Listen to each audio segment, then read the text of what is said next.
Thank you, Kathleen. Welcome, everybody. My name is Rob Vincent. I am the ICCPUD, the Interagency Coordinating Committee for the Prevention of Underage Drinking, staff chair.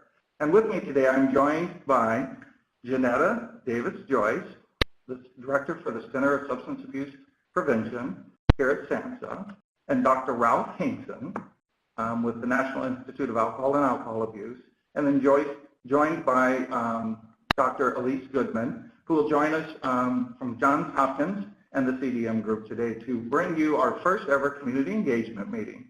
Let me talk about why we might be inviting you to this meeting today. As we produce the report to Congress on the prevention and reduction of underage drinking as required by the STOP Act, the Sober Truth on Preventing Underage Drinking, through the course of our work, we thought we've been asked an awful lot of questions over the years. This is our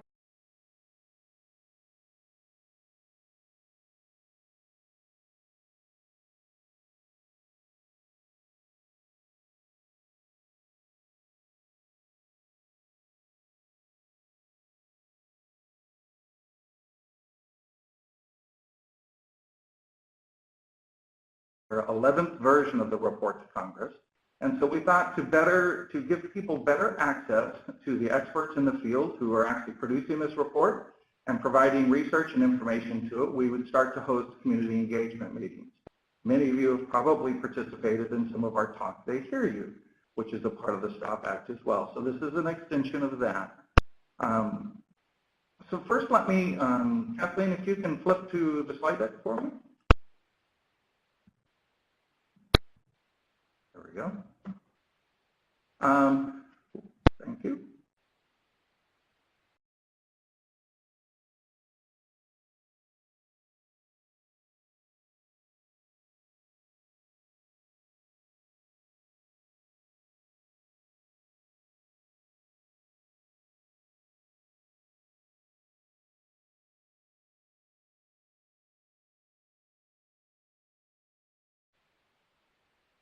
So as you well know, our work around preventing underage drinking is really a broad sector. It requires an awful lot of collaboration in a very changing landscape. We want to involve, of course, civic and community organizations and nonprofits, educational community. We're also wanting to involve healthcare and behavioral health entities as they have direct impact. And of course, our law enforcement colleagues who help us enforce the 26 evidence-based policies that comprise a large part of the state performance and best practices report. Also media and local media outlets or individuals who are producing media, and also related to media campaigns. Parents, youth, public policymakers, state, local, and tribal agencies, and of course anybody who's in the workplace and looking to make changes or support as well. This work is built entirely, and the success that we've had over the last 2 decades, but really we've been at this more like 3 decades or better, is largely due to the work that each and every one of you do every day. So with that, let me turn it over to our Center Director, Johnnetta Davis-Joyce, who will lead us through part of today's conversation and introduce you to the ICCPUD and the goals of the federally coordinated approach. Johnnetta? Thank you, Rob. I am very happy to be here today. On behalf of the ICCPUD, I want to thank you for your attendance today and your continued support of ICCPUD's efforts to reduce underage drinking. Please know that although this meeting provides one opportunity to provide input, I am always happy to hear from you about this important topic, and I hope that you won't hesitate to contact me. At this point, I would like to provide some background on ICCPUD, including its vision, mission, and principles, which were adopted at the ICCPUD meeting last November.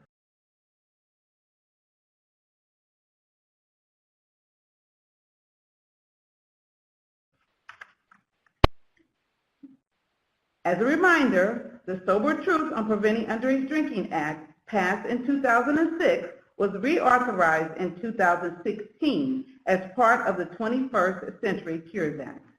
As specified in the STOP Act, the ICCPUD is composed of 15 federal officials. Each ICCPUD member contributes their leadership and vision in developing a national commitment to prevent and reduce underage alcohol use. Each agency also has a specific role to play in keeping with its mission and mandate. The vision of the Interagency Coordination Committee on the Prevention of Underage Drinking is to provide national leadership and federal policy and programming to support state and community activities that prevent and reduce underage drinking.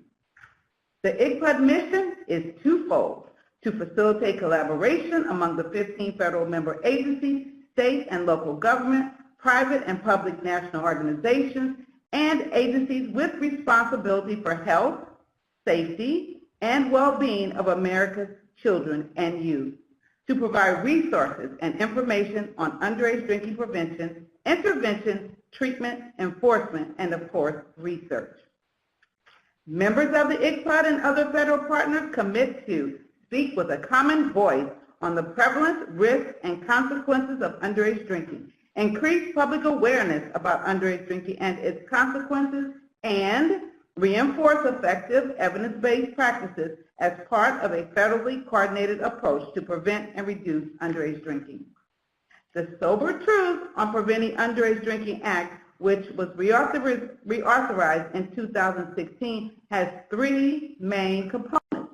The first, the ICCPUD activities and consultation with all of you and other stakeholders, and the National Stakeholders Meeting, and also the annual report on the national efforts of preventing underage drinking, including the report to Congress on preventing and reducing underage drinking, the State Performance and Best Practice Report, and the 51 reports from the individual states and the District of Columbia, which is available to each of you.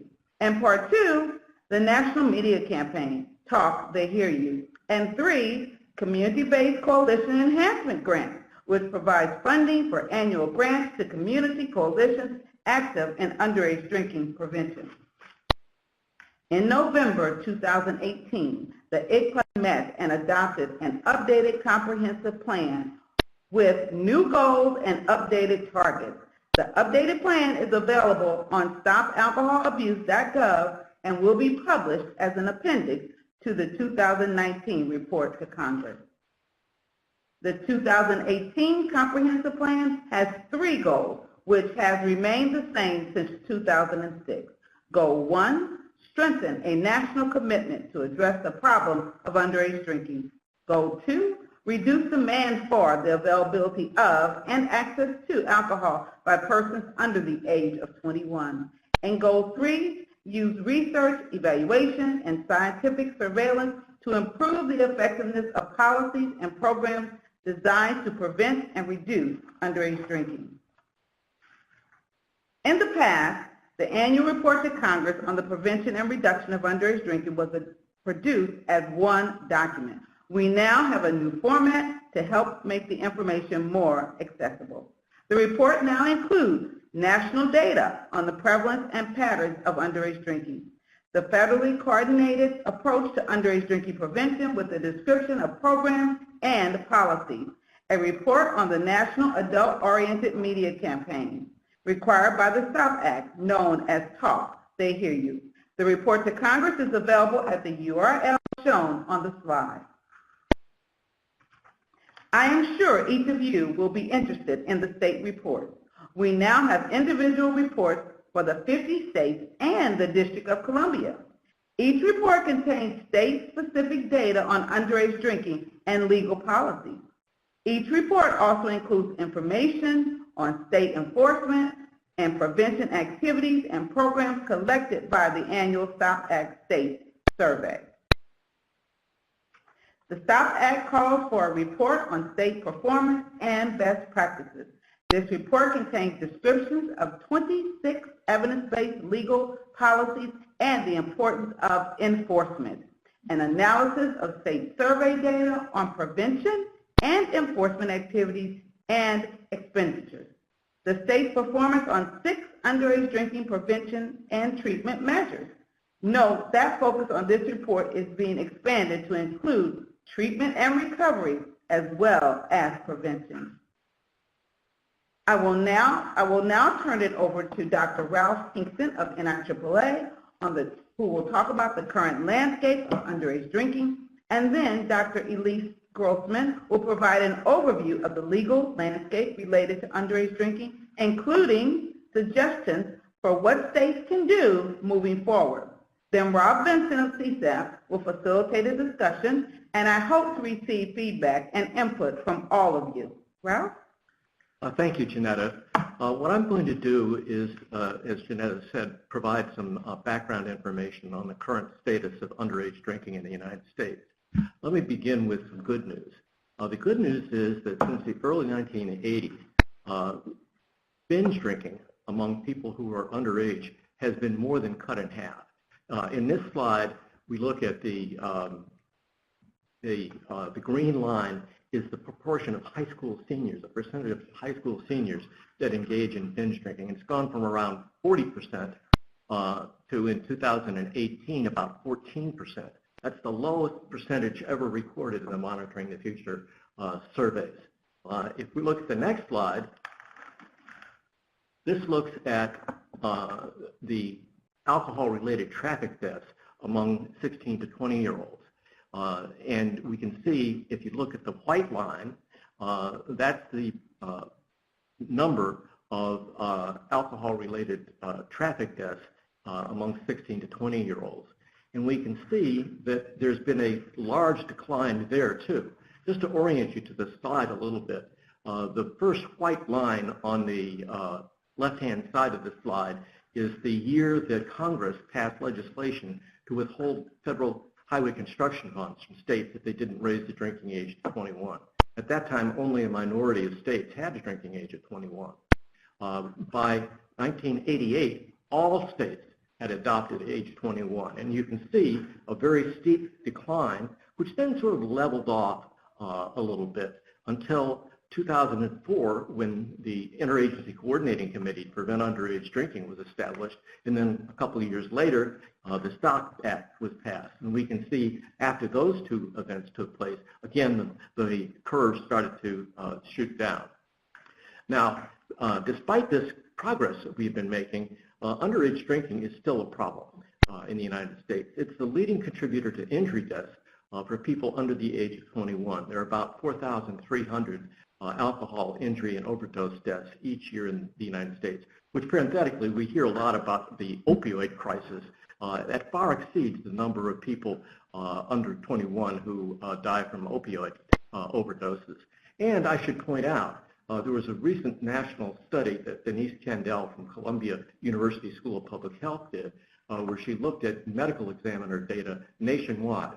And she found that of the opioid overdose deaths, 58% involved some other substance, that people had something else on board, either other drugs or frequently alcohol. Probably about 20% of the time at least, alcohol is involved. And we know if people have co-occurring alcohol and drug problems, their judgment's impaired and they're more likely to take higher, potentially lethal doses of both substances.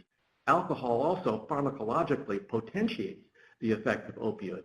So people can overdose on opioids at a lower amount if they have alcohol on board, or overdose on alcohol with a lower blood alcohol level if they have other drugs on board.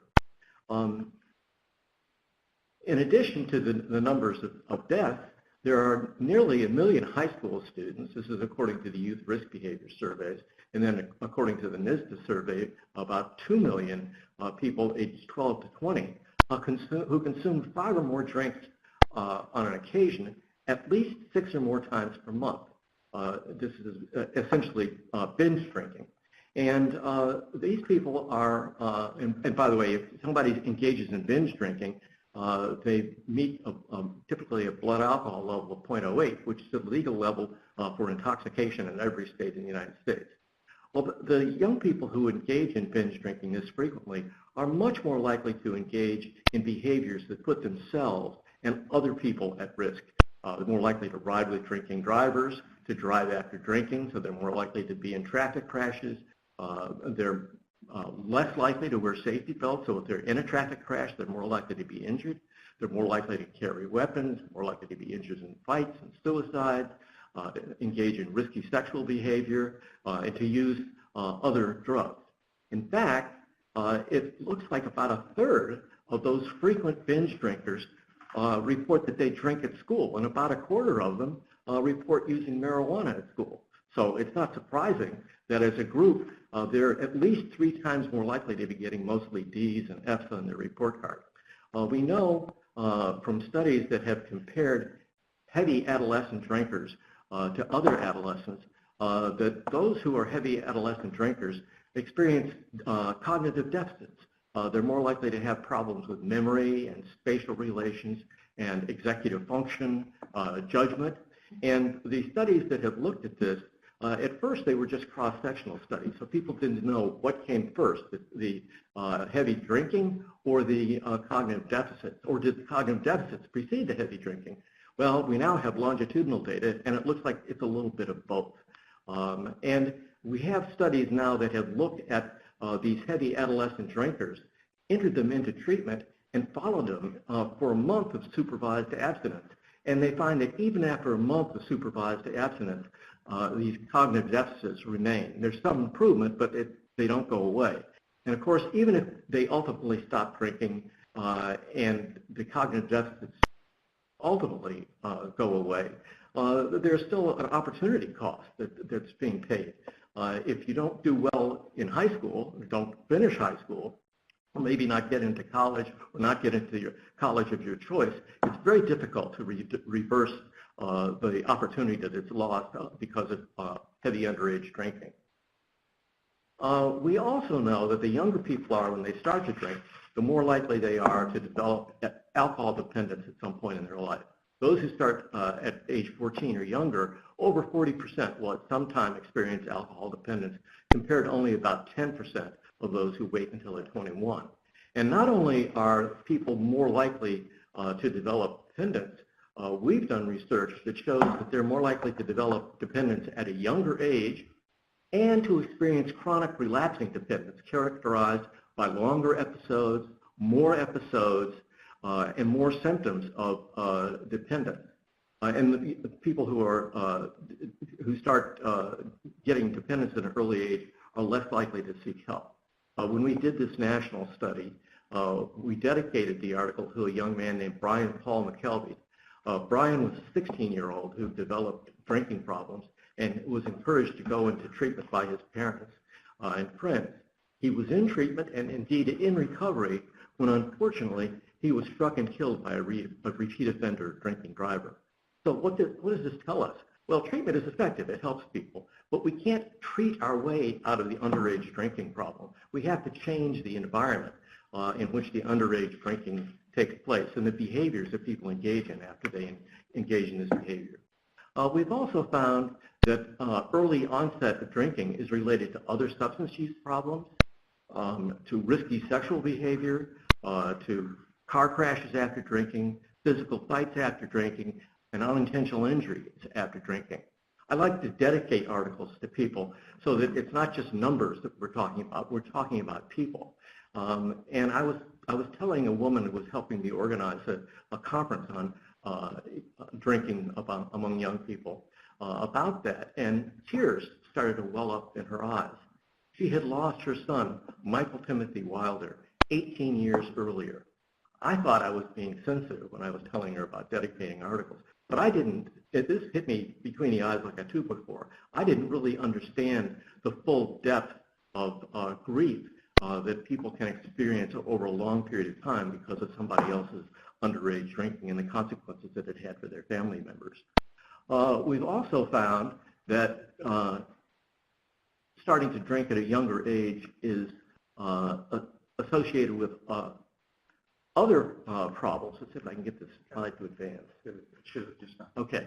Oh, yes. All right. So it's related to suicide, to violent behavior, dating violence, criminal behavior, prescription drug misuse, unplanned and unprotected sex after drinking, and adults injuring themselves and other people after drinking. People who engage in heavy drinking don't just pose a risk to themselves, they pose a risk to other people. So for example, among people who are involved in traffic deaths because of underage driving after drinking, half of the people who die in those crashes are people other than the underage drinking driver. So other people are affected by this, not just the people who are engaging in excessive drinking. So why is all of these data about early age of drinking onset important? Well, it's important because, if we can go forward, because injuries are the leading cause of death among young people in the United States, not just among adolescents, but among young people. Injuries are the leading cause of death among young people, and arguably alcohol is the leading contributor to over 49,000 injury deaths annually in the United States. Next slide, please. The good news is that we, over the years, have learned that we can intervene to prevent underage drinking at several different levels. We can target individuals, we can target families, school-based programs, web-based programs, environmental policy, and multi-component community interventions, which tie all of these different levels of intervention together. This is a slide that identifies effective school programs as shown in the, or as reported in the Surgeon General's report, Addiction in America, the Effects of Alcohol and Drugs on Health. And these are 10 different programs where there were at least 3 different independent studies that showed that they were effective in reducing underage drinking. The most effective school policies are ones that address social pressures to drink and teach resistance skills that are developmentally appropriate to the age group of the adolescent, that have peer-led components, that provide teacher training, that are interactive, and most importantly, that include community and family components. Programs that rely primarily on just increasing knowledge are not particularly effective. They need these other components in order to have the maximum effects.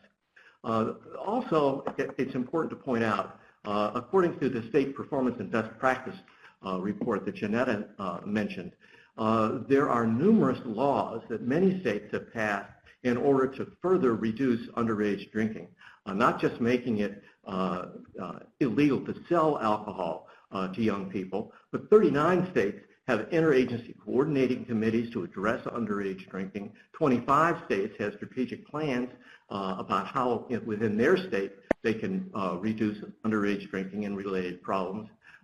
Most states conduct compliance checks. Many states do cops and shops and shoulder taps and party patrols. There also are numerous other activities that states engage in, such as compliance checks, social host liability, keg registration, minimum legal drinking age for people who sell off-premise and off-premise, that have other types of interventions. So it's not just one intervention. There's no silver bullet here. There are a variety of interventions which, taken together, seem to be producing these reductions that we're seeing. But a question we have to ask ourselves is, yes, all of these laws are valuable, and all of these laws help to reduce underage drinking. But is passing laws enough? This is a slide of a study, a classic study that was done about 15 or so years ago by the Insurance Institute for Highway Safety, where they gave 2 young people money and asked them to purchase alcohol in the nation's capital. These were underage people who shouldn't be sold alcohol. Well, it turned out that 98 times out of 100, they were able to buy alcohol in the nation's capital. We know that if we do compliance checks and monitor the proportion of buy attempts that result in sales and give feedback to the alcohol outlets and tell them that we're going to come back and keep monitoring, that will bring those percentages way down.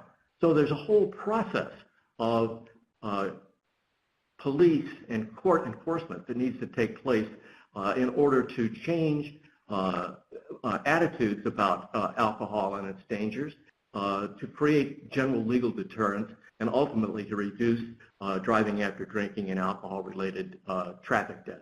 And this process is best implemented at the community level. This is a list of multi-component community programs that have been tested in the United States that show reductions in alcohol-related problems, and many of them deal specifically with adolescents. Others deal with college students.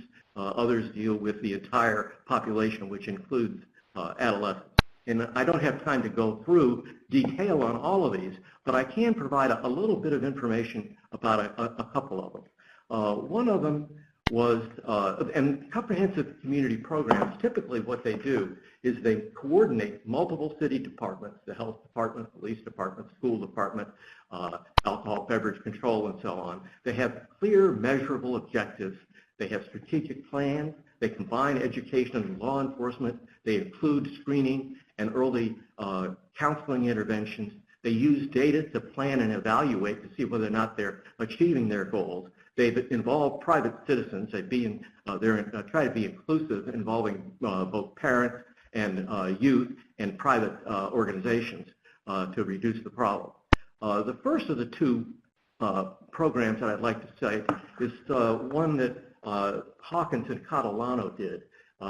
They allocated 13 communities to receive interventions, and they compared them to 13 similar communities that didn't.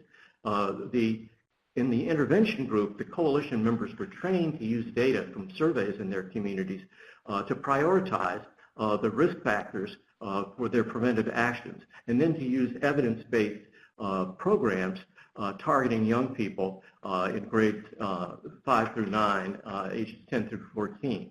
And these are the programs that they drew from. Some of them were school-based programs, some of them were community programs, and some of them were family-oriented programs. And what they found was that they not only reduced drinking and other substance use among 8th and 10th graders, but those substance use declines continued into grade 12.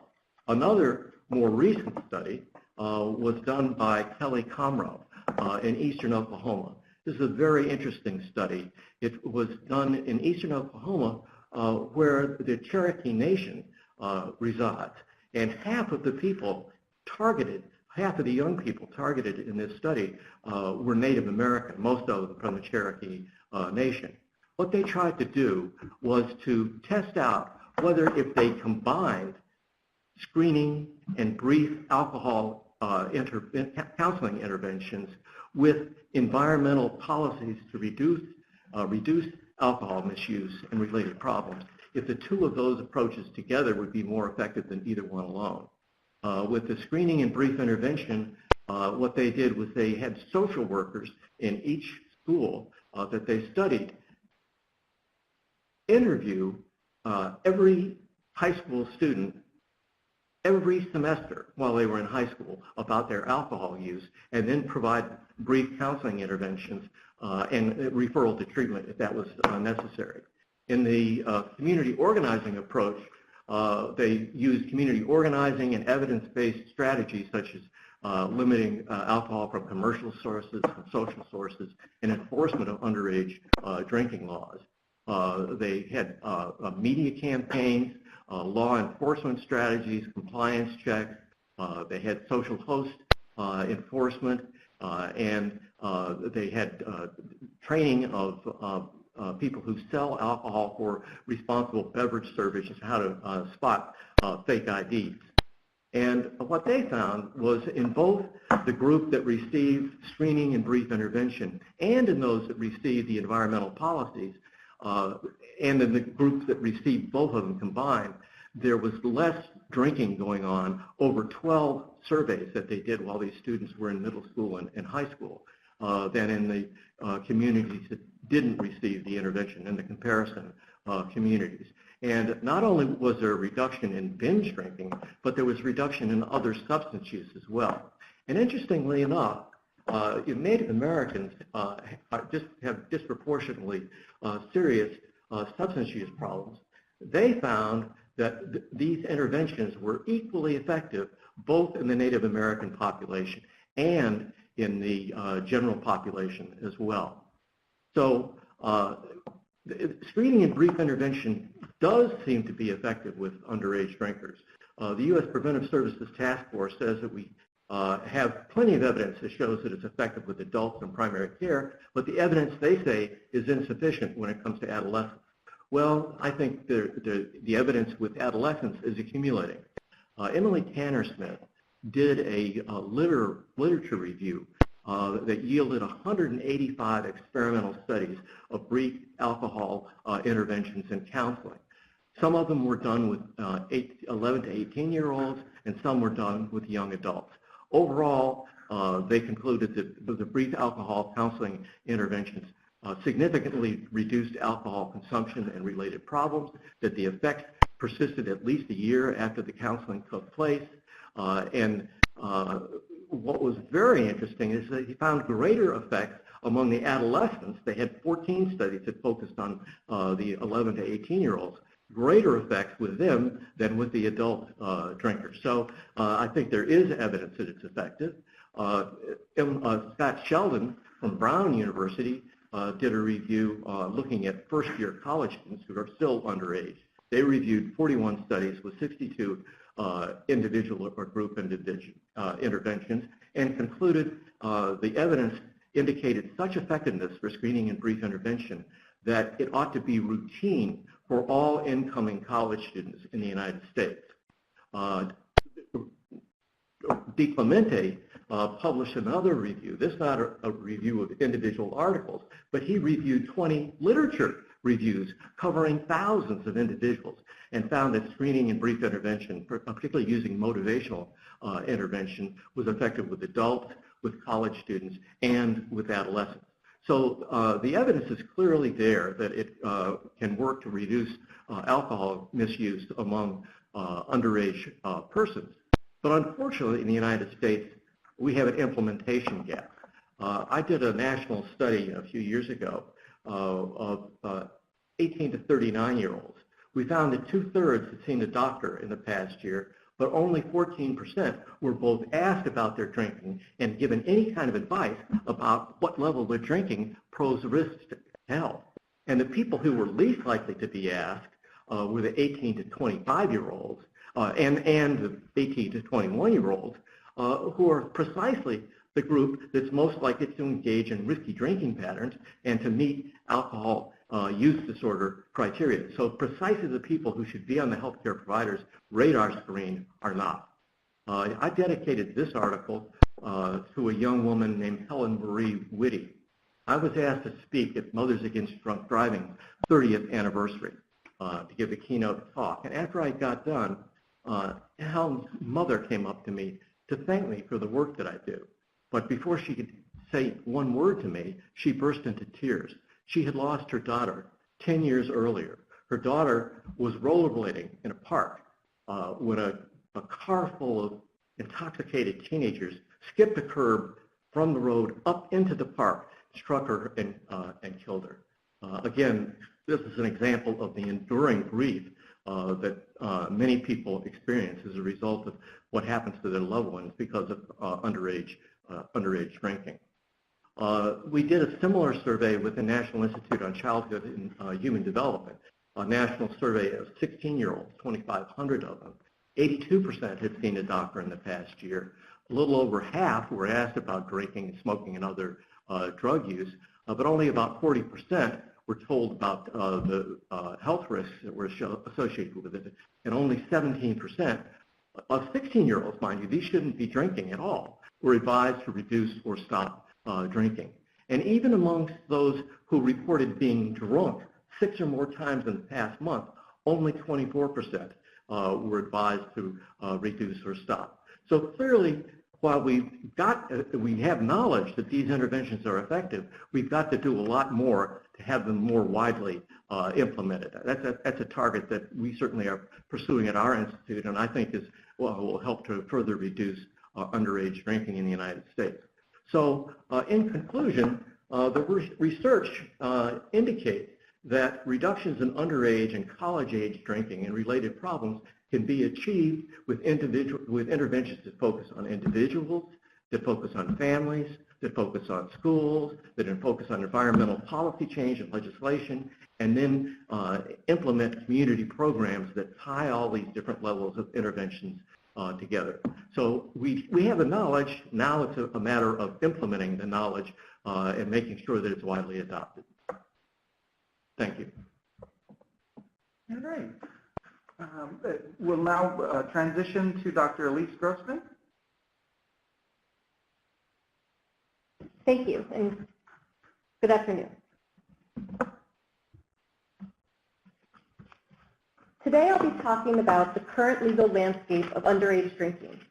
We'll review recent Supreme Court cases and the potential implications that this has on future alcohol regulation. However, before I talk about recent cases, I believe it's important to lay the foundation by discussing some of the history that led us to this point.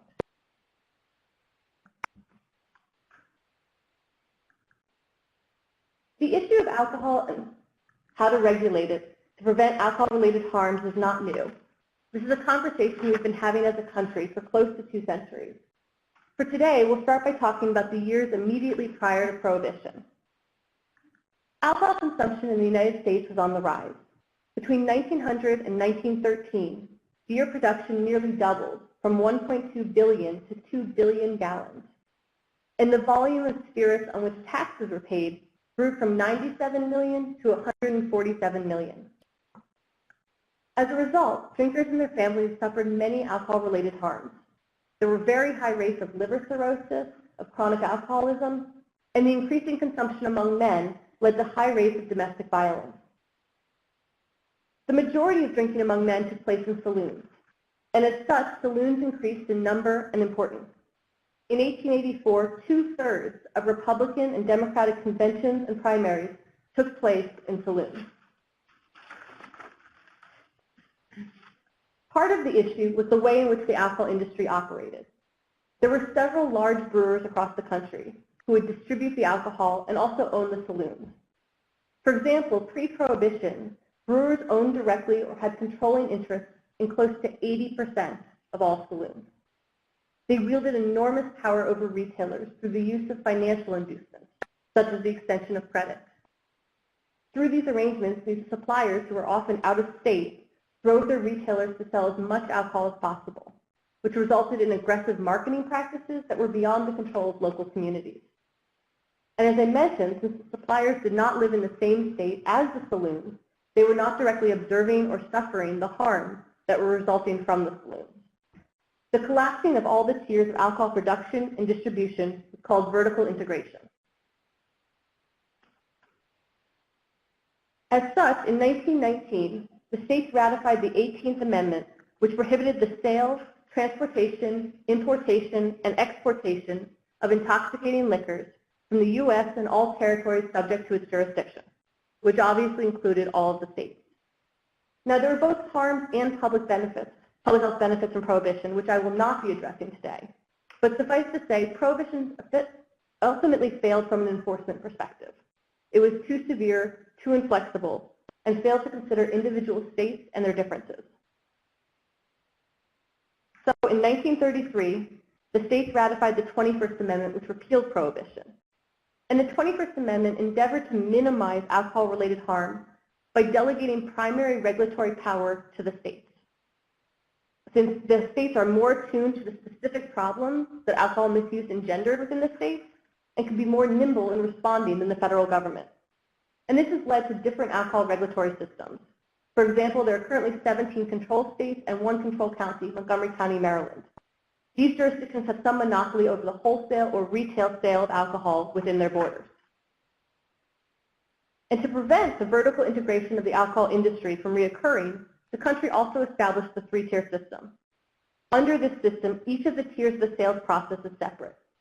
The manufacturers produce the alcohol and sell it to the wholesalers, who then sell and distribute to the retailers where consumers can purchase it. No one company can control or unduly influence multiple tiers. After the 21st Amendment was passed, the Supreme Court gave great deference to it. It repeatedly allowed states to enact laws restricting alcohol sales under the authority of the 21st Amendment. However, over time, the Supreme Court began to give less deference to the 21st Amendment and more deference to the Commerce Clause. The Commerce Clause states that only Congress can regulate commerce and that states may not interfere with interstate commerce. The pendulum has swung to the point where the 21st Amendment has much less weight, and state alcohol laws are being overturned because the courts are giving more weight to the Commerce Clause. So all of this leads us to the recent case in 2005 that the Supreme Court heard of Granholm v. Held. So in this case, what the court found was that they overturned state laws that permitted in-state wineries from directly shipping to consumers, but prohibited out-of-state wineries from engaging in these same practices. And although this was an upsetting decision for the public health community, Granholm also reinforced that the three-tier system was unquestionably legitimate, and that states could still rely on the 21st Amendment and public health rationales to support their laws. And states have relied on the 21st Amendment in enacting underage drinking policies. As has been alluded to already today, these policies included everything from limiting alcohol outlets near schools, to the sale of high-proof grain alcohol, to laws imposing criminal liability on people over the age of 18 who host underage drinking parties. So how do you learn about what policies exist in your state? Well, you're in luck. Check out the State Performance and Best Practices Report, which tracks 26 evidence-based legal policies for each state. These policies fall into 4 categories: laws addressing minors in possession of alcohol, laws targeting underage drinking and driving, laws targeting alcohol suppliers, and laws affecting alcohol pricing. So all of this brings us to the very most recent case, the Supreme Court case of Tennessee Wine and Spirits Retailers Association versus Thomas. In this case, Tennessee had a durational residency requirement. So this required that the Tennessee Alcoholic Beverage Commission, Tennessee ABC, not grant licenses to retailers unless they've been a resident of Tennessee for at least 2 years. However, 2 stores both applied for licenses even though they were owned by out-of-state parties with no ties to the community. The Tennessee ABC believed that their durational residency requirement was unconstitutional, so they were planning to grant the licenses anyway. However, the Tennessee Wine and Spirit Retailers Association challenged the ABC and threatened to litigate if these licenses were granted. So the Tennessee ABC went to court to see if the durational residency requirement was actually constitutional. Upon hearing that it was not, the ABC refused to appeal the decision, so the Tennessee Retailers Association appealed instead. So in many cases, the retailers are looking to dismantle alcohol laws. However, in this case, they were fighting to maintain the alcohol laws that were in place. The Supreme Court decided this case on June 26th of this year and held that Tennessee's durational residency requirement was unconstitutional. The court explained that while states have the power to regulate alcohol, they may not discriminate against out-of-state interests in doing so. So what can be the potential consequences of this decision? First, in the immediate future, states will abandon their durational residency requirements, whether voluntarily or through more litigation, leading to an increase in out-of-state alcohol retailers offering alcohol at lower prices. This will likely erode retailer accountability and increase alcohol availability in previously protected communities. We might see that state courts will have to decide how to interpret this Supreme Court decision and apply it to current alcohol shipping cases. Robert Epstein, who was the counsel for the alcohol industry plaintiffs in Granholm v. Held, stated, "I was concerned that it would be a very narrow decision only knocking down the residency rule, but they went way beyond that. This opinion is so broad and helpful to us." He now thinks that pending cases challenging restrictions on state retailer shipping in lower courts in 4 other states have a greater likelihood of succeeding. And third, members of the alcohol industry will likely use this decision as the basis for challenging other alcohol-related public health laws. This appears to be Justice Gorsuch's concern in his dissent in the Tennessee v. Thomas case. He wrote, "Does reducing competition in the liquor market, raising prices, and thus reducing demand still count as a public health benefit, as many states have long supposed? And if residency requirements are problematic, what about simple physical presence laws? If and when these challenges occur, lower courts will be forced to try and interpret what the Supreme Court intended with this decision in terms of its breadth, scope, and applicability to different situations. This may be difficult." Justice Gorsuch also wrote, "The court assures us that it will allow each state leeway to enact the measures that its citizens believe are appropriate to address public health and safety. Yet the court then proceeds to turn around and dismantle the long-standing judgment of the citizens of Tennessee on just these questions. What are lower courts supposed to make of this? If successful challenges occur, the ability of state and local governments to enact evidence-based alcohol-related laws that benefit public health will be constrained. And this may also lead to the erosion of the three-tier system. There's already been concern regarding direct-to-consumer sales and shipping of alcohol. Now, when I say this, I mean situations where producers are shipping directly to consumers and skipping at least one of the other tiers in the three-tier system. And the concern is that this will lead to what I talked about earlier, vertical integration of the alcohol industry again, and that the harms that previously arose from that. So we can already see that there's been problems in three different areas. So this is one policy that's been tracked in the Stop Act State Performance and Best Practices report. According to the 2018 report, from 2009 to 2017, 13 states amended their policies on direct shipping from producers to consumers. And over half of these changes were states allowing the direct shipment of wine from producers to consumers.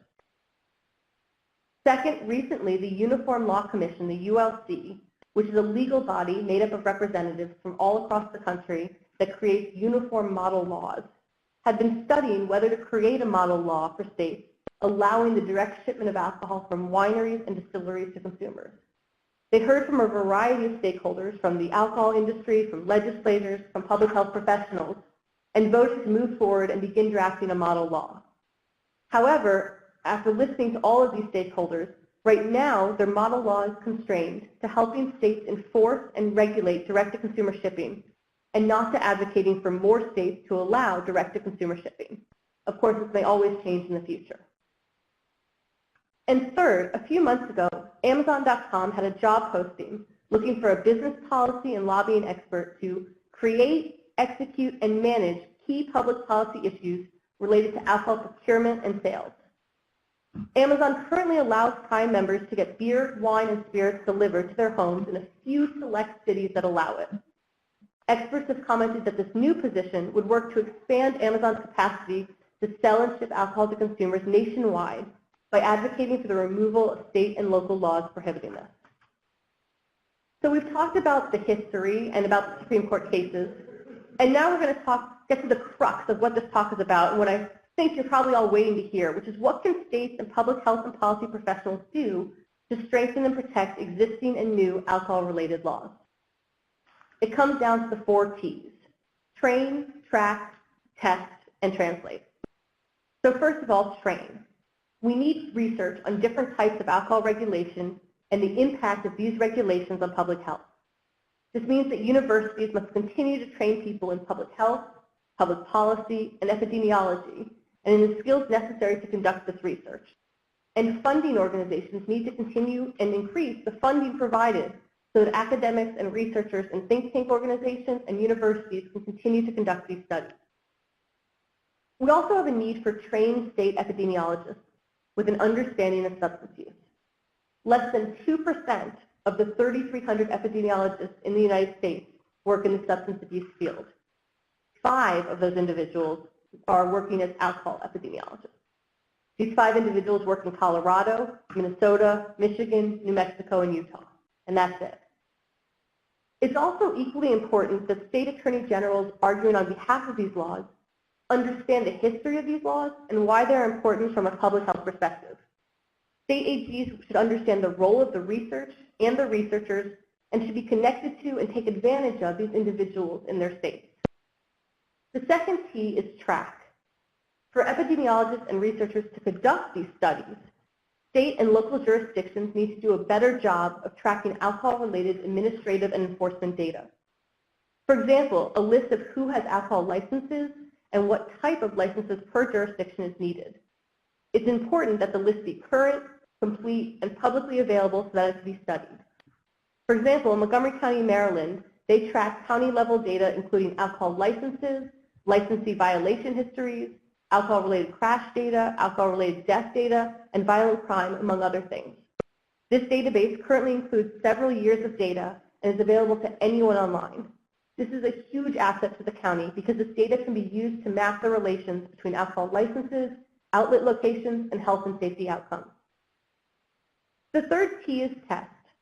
The Supreme Court has indicated there's a need for specific research and evaluations of individual state and local laws.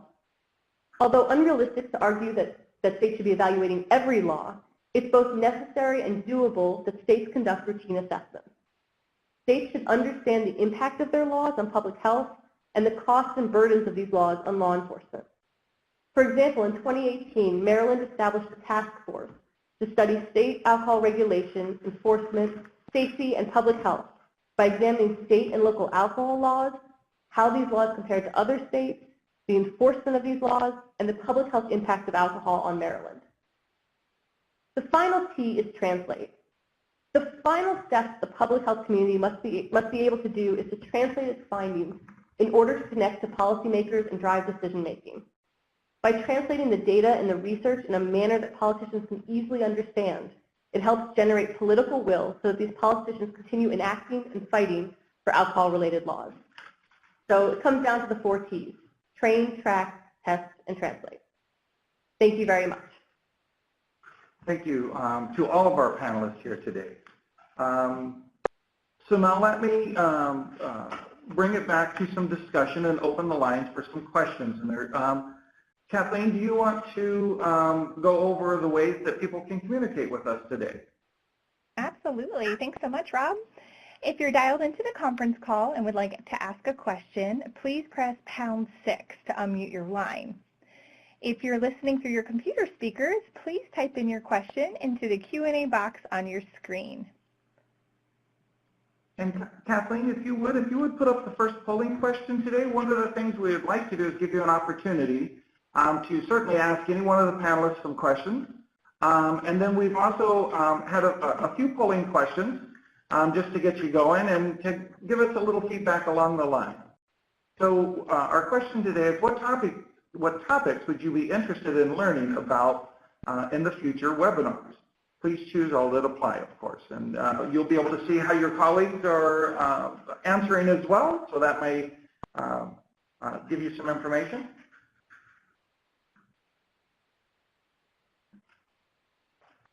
Great, and just as a reminder, if you're on the phone and would like to ask a question over the phone, please press #6 to unmute your line.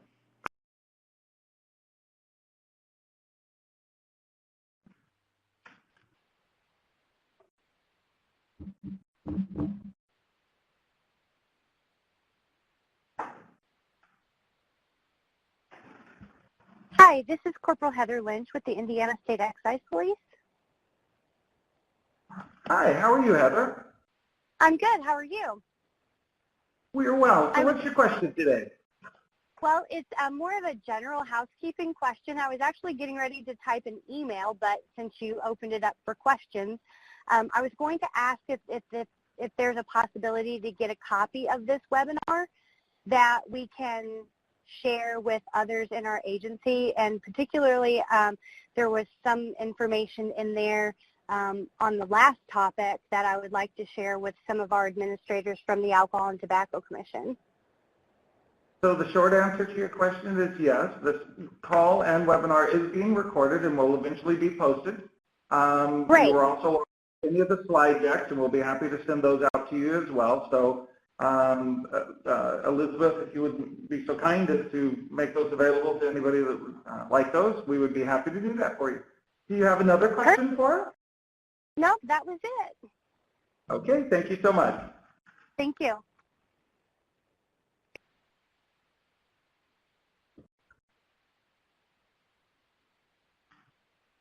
And let's see, I'm trying to see if we have, let's see.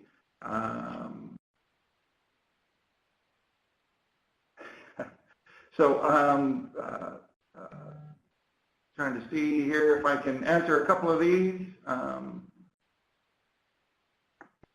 wish I could attend. Let's see if we got is it just me, but I'm looking, I don't see where the actual question is on.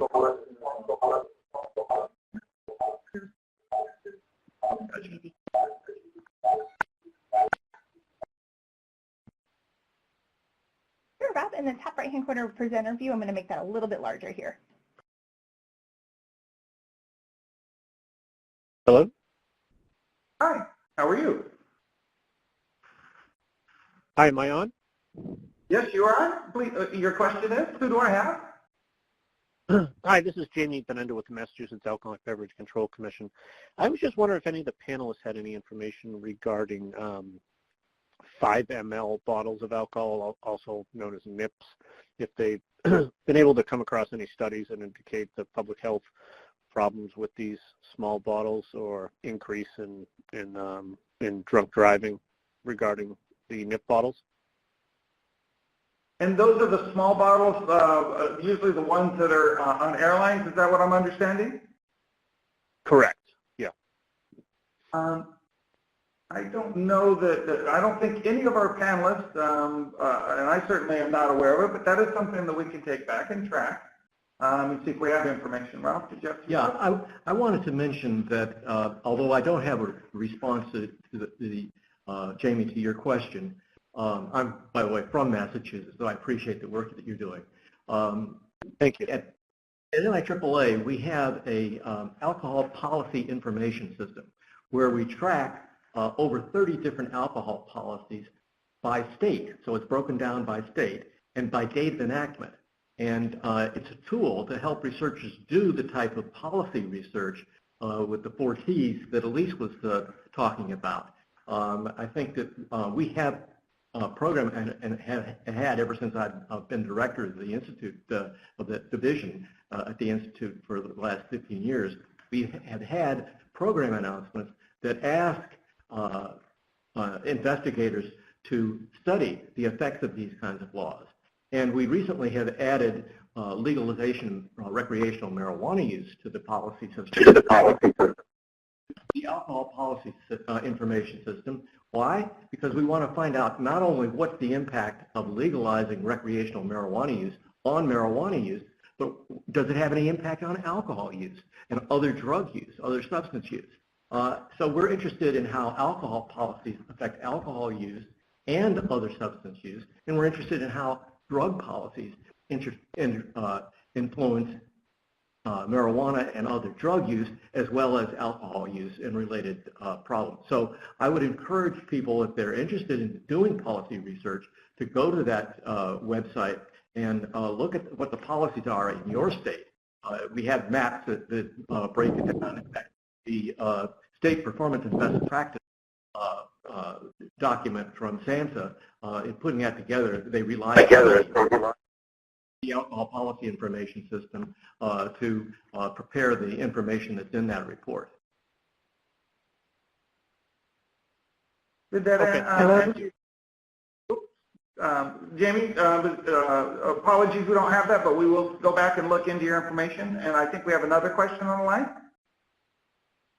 Yes, this is Beverly Watts Davis, and first of all, I'm so thrilled to see Johnnetta Davis at the helm of CSAP, and I want to thank you, Dr. Hingson, for being such an amazing, awesome, longtime advocate for prevention. Certainly what you've done has helped to move us all along the way, and as we are still working out here in community to make the overall changes we make, what I would ask you all is, do you all have any information on the movement, because we're certainly trying to do this at a grassroots level, to try to get health insurance and Medicaid to actually pay for the screening sort of effort in both doctors' offices and certainly in our schools. Because right now, in visiting with our medical society, they've been very clear that it's not paid for, and that is driving how doctors set up their practice. They would love to take the time to do this, but it is not paid for, and so therefore it is also not done. And so I just want to know if you all have any movement along that line. Yes, Beverly, it's good to hear your voice again. Nice to talk to you again. This is Ralph Hingson. Yes, I didn't show a slide that I have that addresses that specific issue, but I'd be happy to forward it to you. It's about 30 states in the United States have laws that allow insurance companies to restrict medical reimbursement for people who are injured under the influence of alcohol or drugs. Fortunately, there are several states that have recently repealed those laws, and it's a very important question, I think, to find out what will repeal of those laws do. Will more people who are injured be screened and given advice?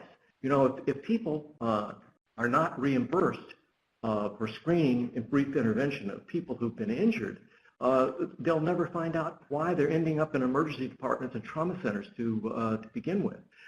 Exactly.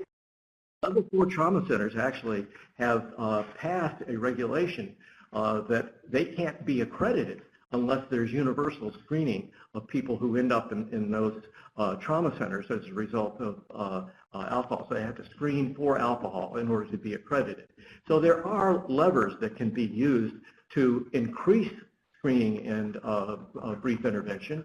And as we saw with the Kelly Comrose study in eastern Oklahoma, when it's done routinely, most screening and brief intervention studies that I've seen do a one-time screening and brief intervention, or maybe a booster. But what she did, and it was so effective, was they did it every semester that people were in school, and they found that they had, not only did they show benefits, but they showed community-level benefits in the entire adolescent population in the communities that they were studying, where they did this type of each semester screening and brief intervention. They got reductions in drinking and related problems. So the question that you're raising is a very important one, and it's one that we will try to attend to, and I'll send you the slide that I have about it. Thank you. Thank you so very, very much. Thank you. Thank you, Beverly. Let me just acknowledge Paul Pisano, who has a question here today, and I'll pose it to the panelists. Given the Supreme Court's recent decision in seeking public health and safety rationales, what might be the best information we have at the Stop Act to help make the case? So let me sort of open that up in terms of some of the information, and there are several folks that we can think of, but I'll put my own personal part of this out there. Every year we do an annual governor's survey. And what is really important and very helpful for all of you that are on the phone today, who many of which would be responsible for filling that information out, is to do your due diligence in terms of, one, understanding your system and collecting information and making sure it's as accurate as possible. And I know that this is a big lift. The OMB burden alone on that survey is more than any of us would like. But the reality is the information is in fact what helps guide us as we do our work here.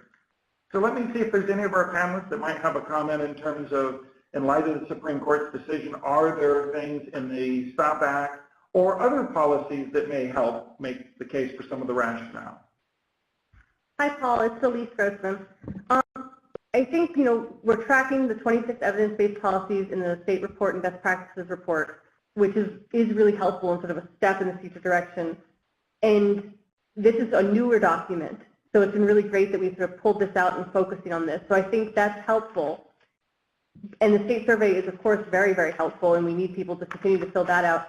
And I think we need to continue to, as much research as can be done in policies that can be tracked at a very state and local level is important to keep happening, because that's what's needed. The Supreme Court has seemed to say that it's not okay to just sort of have generic research that shows any policy, but that we really need specific research. So the funding for that and the research moving forward for that is really needed.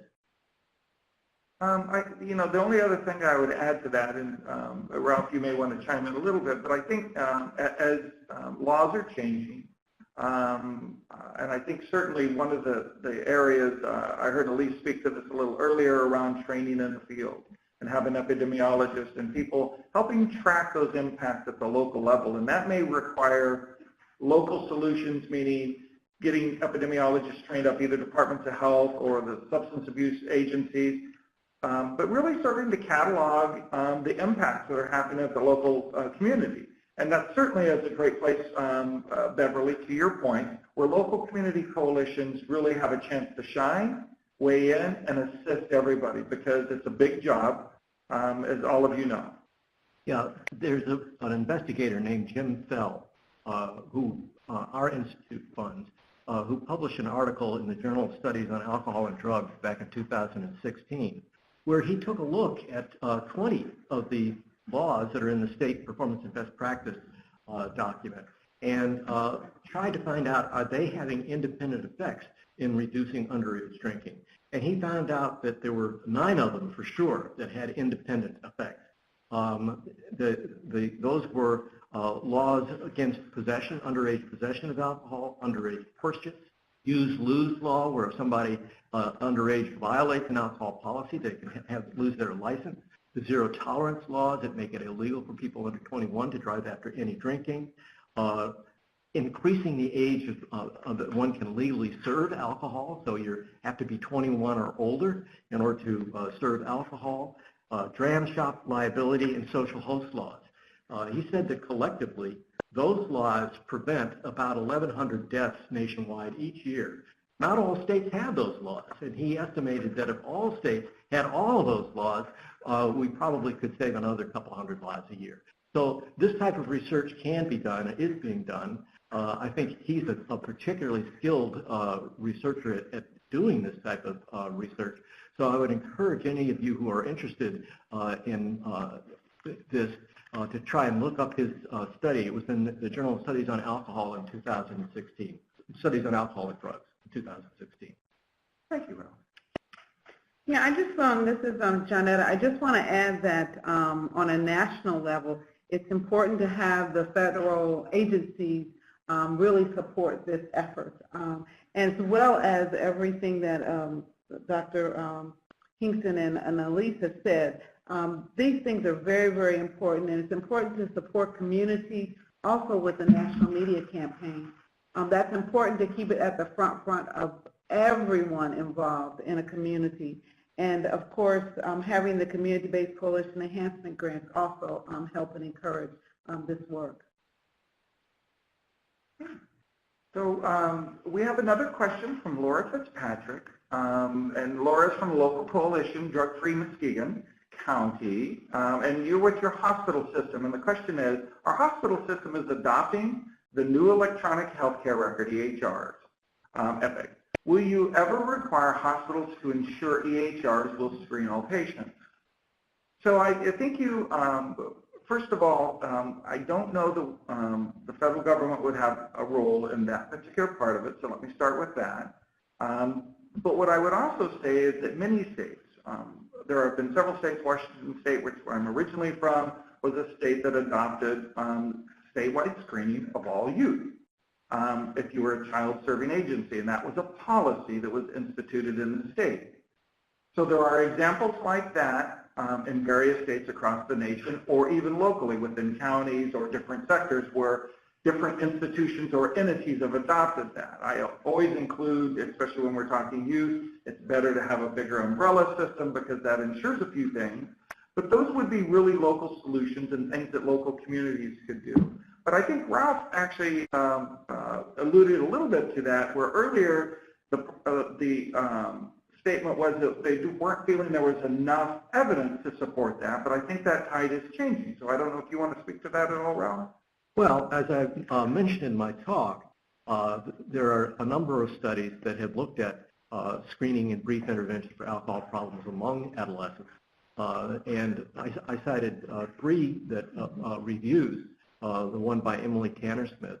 There were 14 studies in her paper that looked at underage drinking. Then the study by Scott Sheldon that looked at screening and brief intervention of incoming college students. And finally, the review of literature reviews that Carlo Di Clemente published a year or so ago. All of those review this and indicate effectiveness of screening and brief intervention for adolescents. So I think the tide is turning. The U.S. Preventive Services Task Force says that they have to demonstrate it's effective in clinical situations. They don't count school-based intervention. And we've got some school-based studies like the Kelly Comroe one that I cited. There was another one done by Roland Moore with Native Americans in California that was also published. All of those papers, the Comroe's two studies and Roland Moore's, are in the American Journal of Public Health, either in 2017 or 2018. So they're current articles, and they both show value of screening and brief intervention for adolescents, particularly when it's done in a school-based setting. And Laura, I see you have a follow-on question. Requirements to have nurses and intake screen patients, are there still meaningful use incentives? And not that I'm aware of at this time, but that's a question we can go back and ask our CSAP colleagues. They're actually working on some of the meaningful use part of that conversation as a part of the IT work that they're doing as it related to that. So I'll be happy to go back and we'll get back with you on the meaningful use component piece of that. Yeah, I think it's important to point out that when the U.S. Preventive Services Task Force ruled that or decided that screening and brief intervention was effective for adults in primary care, what that did was open up reimbursement from the Affordable Care Act for screening and brief intervention. I think it's still an issue with adolescents, and we're hoping that the U.S. Preventive Services Task Force will look at some of this new data that's coming out and reconsider their decision that there's insufficient evidence. I personally think that the evidence is growing, and it may soon meet their criteria for sufficiency of evidence. But it would be very important for that to happen in order for there to be reimbursement through the Affordable Care Act. Which I think gets to the heart of meaningful use. So, we have another question, and I apologize if I mispronounce your name, Takia Anderson. And her question is there a good way to track impact on media campaigns such as radio and billboards? And it's just, Ms. Anderson, you are in luck. If you want to attend our October 31st, we'll actually have our evaluator on the national media campaign who's actually giving local information on how to replicate what we've been doing nationally at the local level. If you will stay tuned, and we'll make sure we get your information here and send you an invite, but you will actually get all that information. We will be sharing our instruments and our tools and all of the things that we're doing and how to do that, and give you a chance to talk with the evaluator directly. So that will be October 31st between 1:30 and 3 o'clock again. Yeah, this is Ralph Hingson. I should point out that CDC has a project where they do literature reviews of different types of interventions to reduce alcohol problems. And it's called Community Guide Program. And I've served as a reviewer on the Community Guide. I think it's a very carefully done project. And they do have one of their Community Guide recommendations that deal with media programs. Randy Elder at CDC did the literature review on this that was published in the American Journal of Preventive Medicine. So you can go to the CDC website, look up the Community Guide, and track down the citation of that. But they found that media campaigns can be effective. So Kathleen, if I could go ahead and put up the second poll question as well while we wait for some other questions to come to us.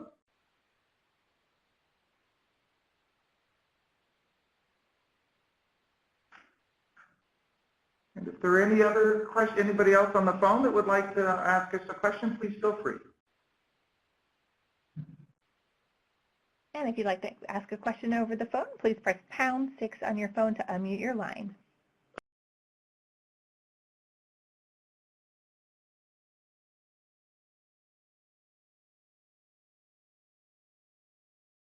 And Kathleen, we may need to make that just a little bit bigger if you don't mind. The polling. Thank you. Can you hear me?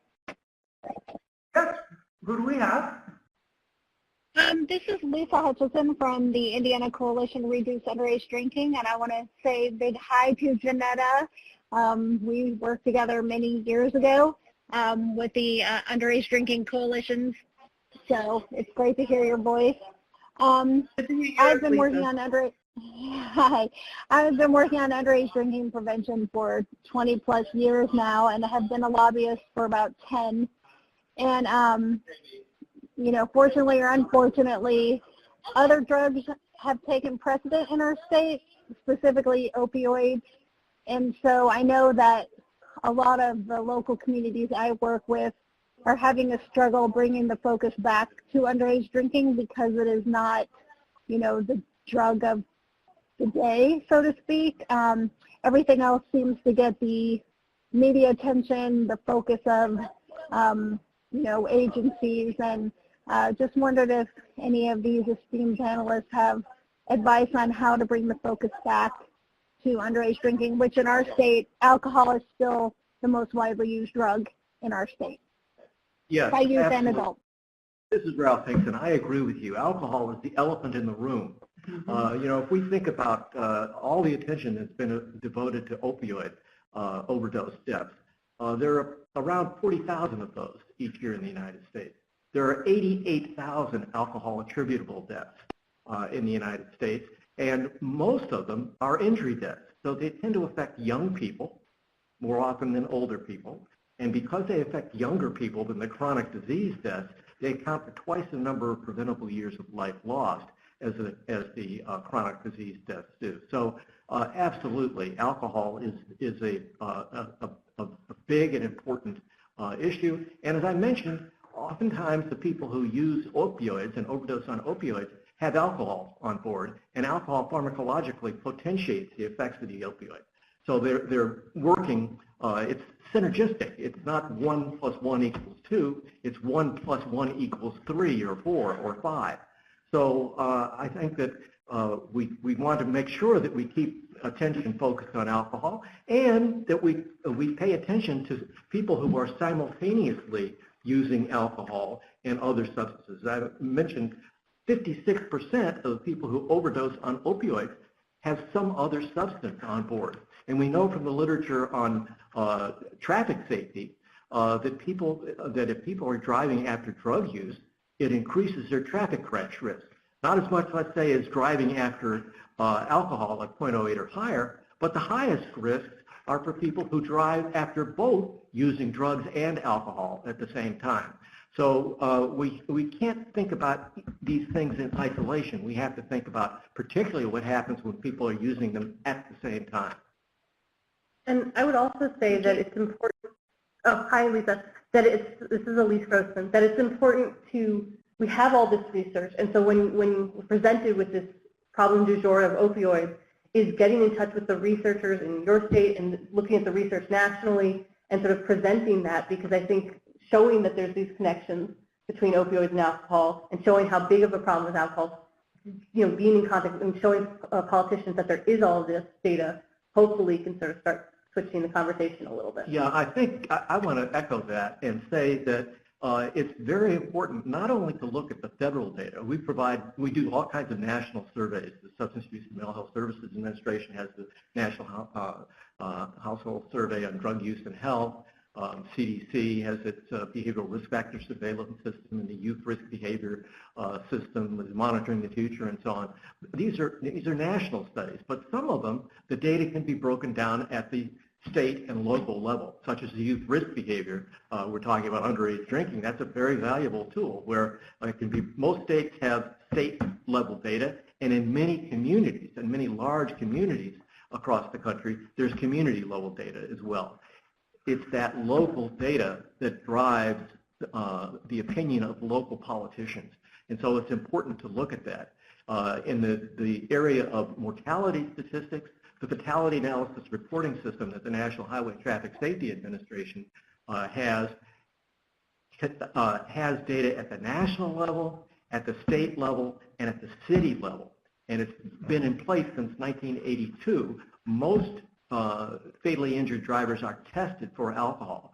So even if we don't have test results, they can estimate what are the types of fatal crashes that are likely to involve alcohol, and they're able to do it with great accuracy. They've tested where they've got states that have comprehensive testing, and they've looked at the test results, and then they've used their imputation approach for another half, and then gone back and looked at the real test results for those people who they're imputing, and they find that they get within like a percentage point or two of what the real percentage of alcohol-related deaths are. So we have data systems that can do this. With regards to homicides and suicides, CDC has a violent death registry where there are around 30, maybe a little bit more now, states that test 70% or higher of homicides and suicides for alcohol. Unfortunately, we don't have that for other types of injury deaths and for poisoning deaths. I think, quite frankly, that alcohol's involvement in poisoning or overdose deaths is underestimated. Death certificates require that if there's drugs on board, that people report the drugs. And oftentimes they use up all the fields that they have to report when they list all the drugs. And even though they know alcohol is a factor, it doesn't get reported. So I think that our estimates of how many alcohol overdose deaths there are in the United States may be low. But at any rate, we need to improve our data systems, not only at the federal level, but at the state and the local level, so that people can monitor where their problems are, the extent of their problems, and the impact of any types of interventions that they may try to put forward in order to reduce those problems. Ralph, I just want to thank you for that, because that also gave me an idea that maybe one of our webinars should be on where the data is. Because we know the underage drinking data state reports is a wealth of information, as well as SAMHSA has great information on the NIAAA study that can be looked at from a state perspective. So you may want to look at doing something on just like where the data is and how to use it at the local and state and national level. And I see that as in some of our polls. And so let me take this opportunity to also draw your attention to something that we've done new this year as it relates to the 2018 report. So if you would like to go to stopalcoholabuse.gov, we'll make sure everybody has the URL before you leave. You will also notice under community engagement, you're going to notice on the state map that you will be able to find your individual state slides. And this will also give you the expenditures and some other information on how your state is performing and doing, some responses and information that way. And it's all done in a downloadable PowerPoint that you can use locally. Now, while we've done that at the state level, because we won't have your local county, your local data, to Ralph's point, but you can use some of this in combination with your local data, but also to ask the question, because we also account for expenditures. And you can see what has been submitted as a part of your statewide block grant and information there. You'll be able to see what was submitted to SAMHSA. So also ask questions, so how are we addressing things in our local community? I see here, this is how we've said as a state. And then that's where I think communities and other folks have a chance to put their thumbprint on and weigh in and say, well, we think maybe it needs to be more of this or more of that, whatever the case may be. So those are some tools. Additionally, we are doing some new things this year, the Learn the Law series. Each of you will get an opportunity to get some very direct facts that we're sending out directly as a part of the email distribution, and then some additional fact sheets that might be useful to you at the local level as well. I'd like to ask Beverly Watts Davis, if you're still on the line, if you could email me your address so that I could send you the map that I promised. And I'll give everyone my email. It's rhingson@mail.nih.gov. That if you have questions or want some data that we may have at our institute, I'd be happy to forward that to you. And we'll be sending that out. So hopefully, Ralph, we won't flood you too badly. Thank you. Let me apologize. You're right. I'm sure everybody needs that. Thank you so much, Ralph. All right. I see we've got one more here from Michael Mumford. It's a sorry. response to a poll. Okay, gotcha. Response to a poll. Okay. So let me, if we may do our third poll question, sorry.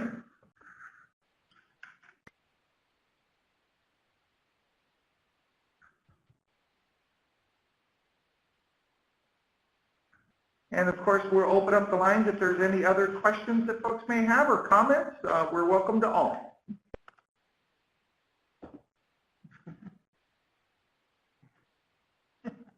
And once again, if you'd like to ask a question over the phone, please press #6 on your phone to unmute your line.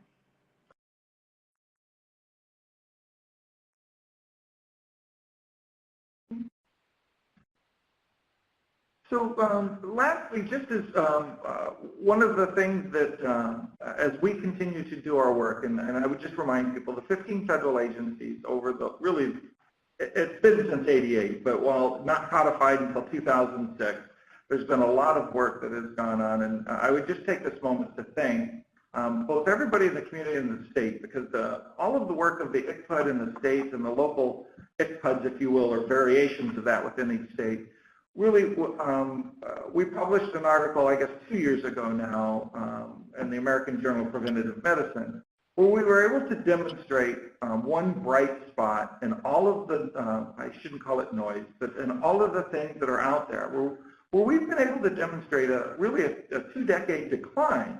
And it's because of all of this hard work, people asking the very tough questions you're asking here today, people thinking deeply, and more important, people taking action every day and how we can prevent underage drinking. So I'd just simply like to thank everybody for that, and certainly take a moment to thank our speakers today, and certainly welcome with open arms our brand new CSAP director who's joined us now, who is, while long in the field, new with us, and as she comes in to help us lead ICCPUD and continue our work here. So.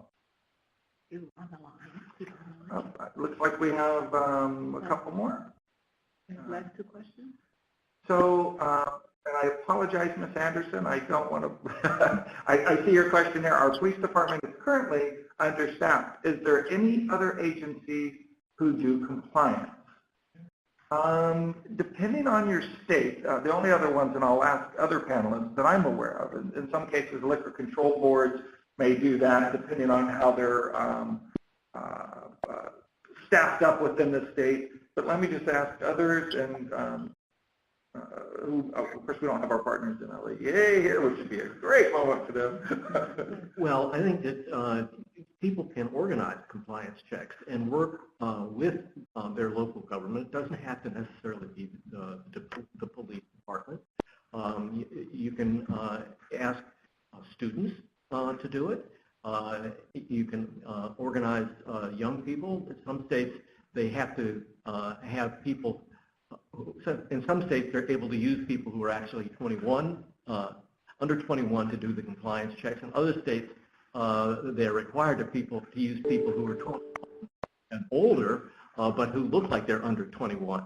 But these kinds of things have been done, and researchers certainly have used compliance checks as part of their intervention. So, for example, Kelly Pomrose, whose study I mentioned, that's one of the components of their intervention is to do compliance checks.